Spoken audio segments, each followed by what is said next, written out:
Hello there, and welcome back to Non-Name Talks. It's great to be here. Welcome to the deep dive. Today, we are taking a look at a really fascinating set of interconnected topics. We are. We're looking at how to find real, sustained happiness, how to live a much longer life, and maybe most importantly, why accepting your own flaws might just be the secret shortcut to both of those things. It sounds like a huge goal, achieving lasting well-being. It does, but what our sources show is that the path is actually, well, it's achievable through some really simple, consistent micro habits and a big shift in perspective. And we've pulled together some amazing sources for this. We're looking at ancient Eastern philosophies, some really revolutionary findings from the longest-running studies on human health, and even diving into some very specific data on happy brain chemistry. So our mission today is really to distill those actionable, science-backed habits that can help you build that well-being instead of, chasing this exhausting myth of perfection. Right, because that's the first big takeaway, isn't it? The answer to lasting happiness is completely counterintuitive. It absolutely is. The first bit of pressure we need to just take right off your shoulders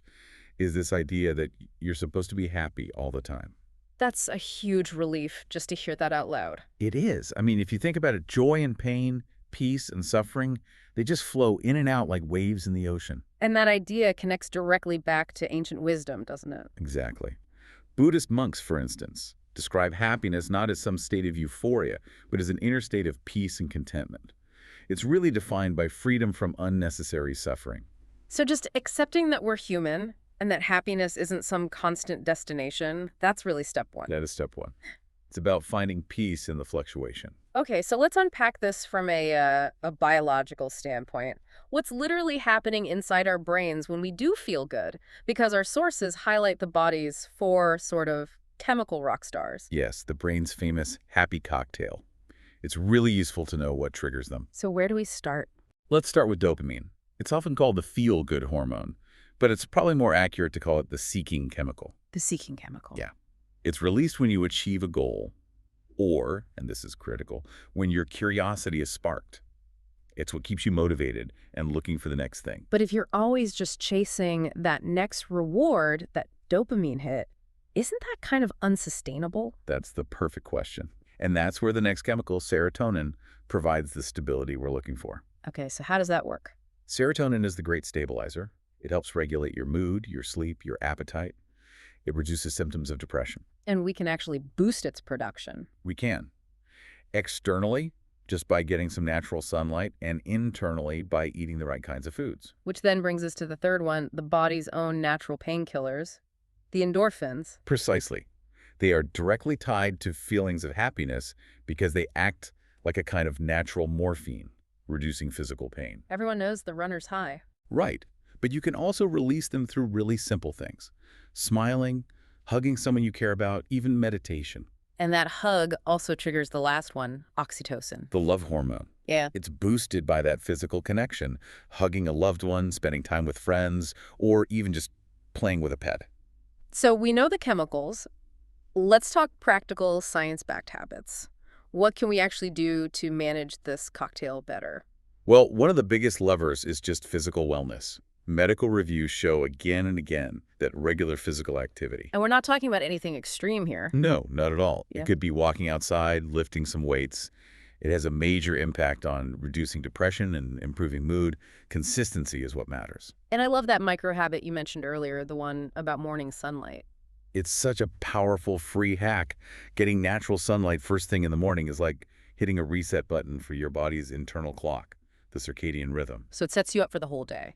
It does. It directly supports better, deeper sleep later on. And better sleep means better mood stability, which brings us right back to serotonin. Speaking of internal stuff, let's talk nutrition for a second. You mentioned tryptophan. What exactly is that and where can people find it? Tryptophan is an essential amino acid, which just means your body can't make it on its own. You have to get it from your diet. And your body uses it to make serotonin. Exactly. It's a precursor. And you can find it in common foods, things like milk, poultry turkey is the famous one, almonds, dried dates. It's not a magic pill, but it supports the whole system. And we can't forget the fun one that was in the sources, dark chocolate. Yes, but with a caveat, we're talking 70–85% real cocoa eaten in moderation. Maybe 50 to 100 grams, once or twice a week. Okay, so it's not a free-for-all. It is not. And really, the goal isn't just about what you consume. It's also about cognitive engagement. Which brings us to this idea of the flow state. This is where time just kind of melts away because Yeah. you're so absorbed in what you're doing. Finding your flow is a direct antidote to anxiety. You're not thinking about the past or the future. It can come from painting, running, even a project at work that totally consumes you. And when you're in that state, you're performing at your best, and that releases dopamine. That's right. And the way to find those flow states is through curiosity. How so? Curiosity sparks growth. It fuels dopamine. The sources break it down into 3 types. Outwardly, so interested in other people. Inwardly, finding your own purpose. And spiritually, exploring something bigger than yourself. That feels like a perfect pivot. If we're talking about purpose and meaning, we have to talk about how we handle failure and imperfection. This is where the Japanese philosophy of wabi-sabi comes in. Wabi-sabi is such a beautiful answer to our modern obsession with perfection. It's a philosophy about embracing imperfection, about simple living, and accepting that things are always changing. And it breaks down into 2 parts, right? Wabi and sabi. Yeah, wabi is about that simplicity, and sabi is about finding the happiness and the beauty in things that are imperfect or old or incomplete. And you can actually see this, right? The most, tangible expression of wabi-sabi is the art of kintsugi. Kintsugi, yeah. It literally means to join with gold. It's this 15th century Japanese art form where they repair broken pottery. And instead of trying to hide the cracks, They do the opposite. They highlight them. They use a lacquer mixed with powdered gold or silver to put the pieces back together. so the break itself becomes the most beautiful part of the object. Precisely. The philosophy behind it is so profound. Damage doesn't diminish the value. The object, or the person, is more valuable because of its scars. The cracks tell a story of survival.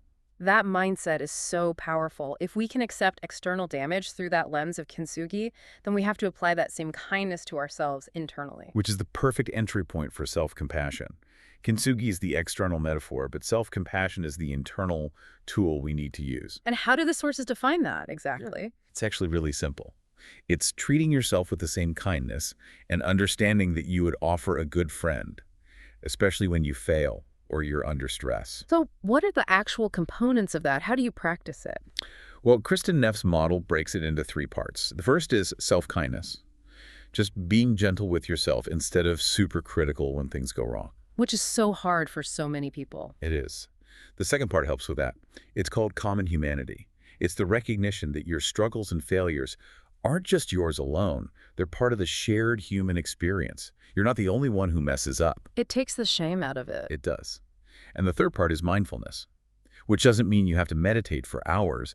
It just means observing your emotional pain without getting totally consumed by it. You acknowledge the feeling without letting it paralyze you. Exactly. So, does this kind of soft approach actually help you succeed? In a high-pressure workplace, for instance? Or is it just a nice feeling? Oh, it absolutely helps you succeed. The research is fascinating here. Studies show that self-compassion is positively correlated with overall team effectiveness. Really? How? It helps employees manage setbacks and negative emotions much faster. They bounce back quicker. And is there one part of it, the self-kindness, common humanity, or mindfulness, that has the biggest impact? There is. It's the self-kindness component. That non-judgmental approach to yourself shows the strongest link to team success. When people practice that, they create a better work atmosphere for everyone. It's hard to imagine a better career strategy than just being kind to yourself. It really is. And that internal acceptance requires us to be present, which is another core idea from Wabi Sabi. Right, because when we pause and are actually present, even just for a few seconds, it physically calms the body down. It does. Mindful breathing activates the parasympathetic nervous system, that's your body's rest and digest mode, and it lowers your cortisol levels. That's the stress hormone. The destructive stress hormone, yeah. Yeah. And the amazing thing is, the consistency pays off so quickly.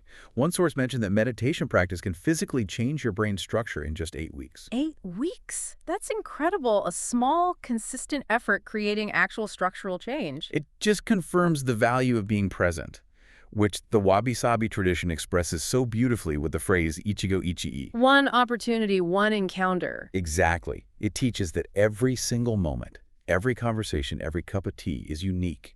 It's unrepeatable.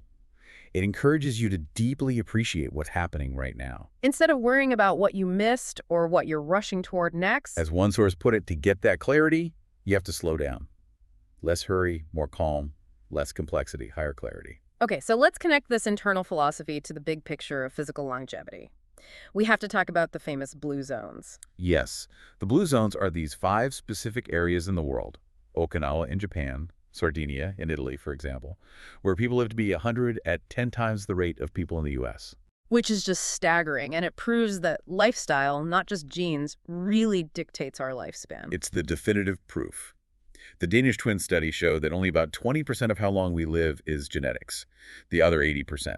That's our lifestyle. So what are these long-lived cultures doing? The researchers found 9 common habits, the Power 9. Let's hit the biggest ones. The first one, and maybe the most powerful, is purpose.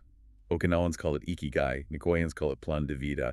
It just means why I wake up in the morning. And having that is worth up to 7 years of extra life expectancy. 7 years. It's incredible. The next one is that they move naturally. They aren't in the gym. They live in environments that just nudge them into moving all day. They garden, they walk everywhere. Think of the Sardinian shepherds. They walk 5 mountainous miles a day just as part of their life. It's not exercise, it's just living. And crucially, community is everything. This is where those social connections become a literal matter of life and death. They call it the right tribe. The Okinawans have a concept called a moai. It's a group of 5 friends who are committed to each other for life. It's a built-in social safety net. It is. They provide financial and emotional support. You're never isolated. And your tribe supports healthy behaviors. If your 4 best friends eat well, you probably will too. And the sources also pointed to faith communities. Yeah, attending faith-based services 4 times a month, no matter the denomination, was linked to adding between 4 and 14 years of life expectancy. It's about that consistent, positive community. And they have that famous dietary secret, too, the 80% rule. Hara Hachibu. It's a Confucian mantra they say in Okinawa before meals. It means stop eating when your stomach is 80% full. It's just ingrained mindful moderation. Exactly. Over a lifetime, that saves a lot of calories, which is a proven factor in longevity. And this focus on social connection is the exact same conclusion reached by the massive Harvard study, the longest study on human life ever. That decades-long study came to one inescapable conclusion.